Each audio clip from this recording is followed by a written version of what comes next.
السلام علیکم۔ کبھی یہ خیال آیا ہے کہ دوسری صدی کا ایک رومی بادشاہ اور اسلام کی وہ تعلیمات جو 1400 سال سے ہمارے ساتھ ہیں، دونوں مل کر ایک بامقصد زندگی گزارنے کا راستہ کیسے دکھا سکتی ہیں؟ آج ہم ایسے ہی 6 سنہری اصولوں پر بات کریں گے جو ان دو بظاہر مختلف دنیاؤں کو ایک دوسرے سے جوڑتے ہیں۔ تو آئیے اس دلچسپ سفر کا آغاز کرتے ہیں۔ یہاں دیکھیے، ایک طرف مارکس اوریلس ہے، ایک رومی شہنشاہ اور اسٹوئک فلسفی، اور دوسری طرف قرآن اور نبوی حکمت۔ صدیوں کا فاصلہ، بالکل الگ تہذیبیں، لیکن زندگی گزارنے کا پیغام حیران کن حد تک ایک جیسا ہے۔ آخر اس گہرے تعلق کے پیچھے راز کیا ہے؟ چلیں مل کر جانتے ہیں۔ تو آج کے اس سفر میں ہم پہلے عمل اور یقین کے اصولوں کو سمجھیں گے، پھر ہمدردی اور استقامت کی بات کریں گے، اور آخر میں نیت اور وقت کی قدر پر غور کریں گے۔ چلیں شروع کرتے ہیں اپنے پہلے حصے سے، عمل اور یقین کے اصول۔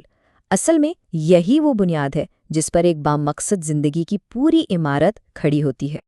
پہلا اصول بہت سادہ ہے، لیکن اس کی گہرائی بہت زیادہ ہے۔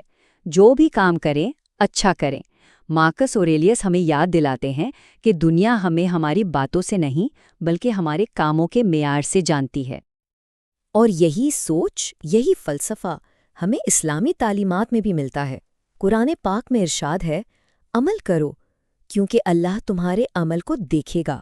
یہاں ہر وہ کام عبادت کا درجہ پا لیتا ہے جو خلوص اور بہترین انداز سے کیا جائے، جیسا کہ نبی اکرم صلی اللہ علیہ وآلہ وسلم کا فرمان ہے کہ اللہ اس بات کو پسند کرتا ہے کہ جب کوئی کام کیا جائے تو اسے احسن طریقے سے کیا جائے۔ دوسرا اصول ہماری سوئی ہوئی ہمت کو جگاتا ہے۔ اگر کوئی کام انسان کے لیے کرنا ممکن ہے تو وہ آپ کے لیے بھی ممکن ہے۔ یہ اصول خود پر شک کرنے کی عادت کو توڑتا ہے اور اپنی صلاحیتوں پر بھروسہ کرنے کی دعوت دیتا ہے۔ اور دیکھیں قرآن اس یقین کو کیسے پختہ کرتا ہے جب یہ کہتا ہے کہ اللہ کسی جان پر اس کی طاقت سے زیادہ بوجھ نہیں ڈالتا۔ اس کا سیدھا سا مطلب یہ ہے کہ اگر کوئی چیلنج سامنے ہے تو اسے پار کرنے کی طاقت بھی ہمارے اندر ہی موجود ہے، بس ہمت کر کے پہلا قدم اٹھانے کی دیر ہے۔ اچھا جی، اب آگے بڑھتے ہیں اپنے اگلے حصے کی طرف، ہمدردی اور استقامت کے اصول۔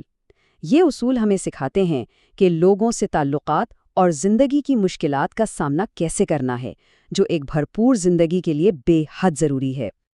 یہ تیسرا اصول ہمارے آپسی تعلقات میں ایک انقلاب لا سکتا ہے۔ وہ یہ کہ یہ مان لیا جائے کہ لوگ اپنی سمجھ اور صلاحیت کے مطابق بہترین کوشش کر رہے ہیں۔ یہ سوچ ہمیں دوسروں پر فوراً حکم لگانے کے بجائے نرمی اور برداشت سکھاتی ہے۔ قرآن بھی ہمیں یہی نقطہ نظر دیتا ہے کہ اللہ کسی پر اس کی استطاعت سے زیادہ بوجھ نہیں ڈالتا۔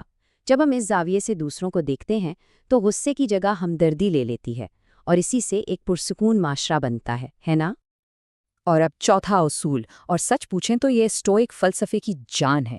اصول یہ ہے کہ رکاوٹ ہی اصل میں راستہ ہے۔ یہ ایک ایسا کمال کا آئیڈیا ہے جو مشکلات کو دیکھنے کا ہمارا پورا نظریہ ہی بدل دیتا ہے۔ اس طاقتور خیال کو سمجھنا بہت ضروری ہے۔ مطلب یہ کہ مشکلات ہمیں روکنے نہیں آتی، بلکہ وہ تو ہمیں مضبوط بنانے اور آگے بڑھانے کا ذریعہ ہوتی ہیں۔ یوں سمجھیں کہ جو چیز راستہ روکتی نظر آ رہی ہے، وہی اصل میں آگے جانے کا راستہ ہے۔ اور یہی حقیقت ہمیں قرآن میں بھی ملتی ہے۔ بے شک ہر تنگی کے ساتھ آسانی ہے۔ نبی اکرم صلی اللہ علیہ وسلم کی زندگی اس کی بہترین مثال ہے۔ چاہے وہ مکہ کی سختیاں ہوں یا طائف کے زخم، ہر رکاوٹ نے اسلام کی ترقی کے لیے ایک نیا دروازہ کھولا۔ تو اگلی بار جب کوئی مشکل آئے تو یاد رکھیے گا کہ شاید یہی آگے بڑھنے کا زینہ ہے۔ چلیں جی، اب ہم آ گئے ہیں اپنے آخری دو اصولوں کی طرف۔ یہاں بات ہوگی نیت کی، فوری عمل کی، اور یہ کہ زندگی کے اصل معنی شہرت سے ہٹ کر کیسے تلاش کیے جائیں۔ پانچواں اصول تو جیسے آج کے لائکس اور شیئرز والی دنیا کے لیے ہی لکھا گیا ہو۔ تالیاں اور شہرت فضول ہیں، اصل قدر باہر کی تعریف میں نہیں بلکہ اندر کے سکون میں ہے۔ اور اسلام تو اس بات کی جڑ تک جاتا ہے۔ اعمال کا دار و مدار نیتوں پر ہے۔ اصل بات یہ نہیں کہ دنیا کیا کہتی ہے، بلکہ یہ ہے کہ آپ کے دل کی نیت کیا ہے۔ سچی قدر و اجر خلوص میں ہی چھپا ہے۔ اور اب آخری اصول، وہ اصول جو ہم سب کو ایک لمحے کے لیے ٹھہر کر سوچنے پر مجبور کر دیتا ہے، زندگی بہت مختصر ہے، جو کرنا ہے ابھی کریں۔ یہ ٹائم لائن ایک کڑوی سچائی دکھا رہی ہے کہ ہمارے پاس عمل کرنے کے لیے وقت بہت محدود ہے۔ کل پر مت ٹالیں کیونکہ ہمارے پاس صرف آج کا یہی لمحہ ہے۔ اسی وقت کی قدر کو نبی اکرم صلی اللہ علیہ وسلم نے کتنے خوبصورت الفاظ میں بیان کیا ہے۔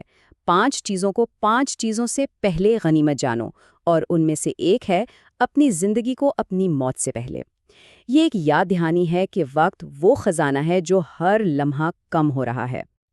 تو چلیں ان تمام باتوں کو سمیٹتے ہیں اور دیکھتے ہیں کہ ان اصولوں سے ایک بھرپور زندگی کا نقشہ کیسا بنتا ہے۔ تو خلاصہ کیا ہوا؟ پہلا، اپنا کام بہترین طریقے سے کریں۔ دوسرا، خود پر یقین رکھیں۔ تیسرا، دوسروں کے لیے دل میں نرمی رکھیں۔ چوتھا، یاد رکھیں کہ مشکلیں ہی راستے بناتی ہیں۔ پانچواں، لوگوں کی تعریف کے پیچھے نہ بھاگیں۔ اور چھٹا، سب سے اہم، وقت کو ضائع نہ کریں۔